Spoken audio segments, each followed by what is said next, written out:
বন্ধুরা, আমার দেবালয়ে সবাইকে স্বাগত। আজ লক্ষ্মী পুজো, তাই আমি চলে এসেছি। কাঁসর, ঘণ্টা, শঙ্খ সব পরিষ্কার করে নিয়ে এসেছি। পানি শঙ্খে জল ভরেছি, ফুল দিয়েছি। জল পূর্ণ করে রাখতে হয় সংসারের শ্রীবৃদ্ধির জন্য।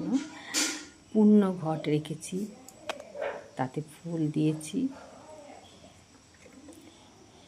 আমের পল্লব এবং দুর্বা কলা দিয়ে সিঁদুরের ফোঁটা দিয়েছি। প্রজ্বলিত ধূপ আর দীপশিখা সংসারের নেগেটিভ এনার্জিকে দূর করে, তাই এগুলি জ্বালার খুবই প্রয়োজন।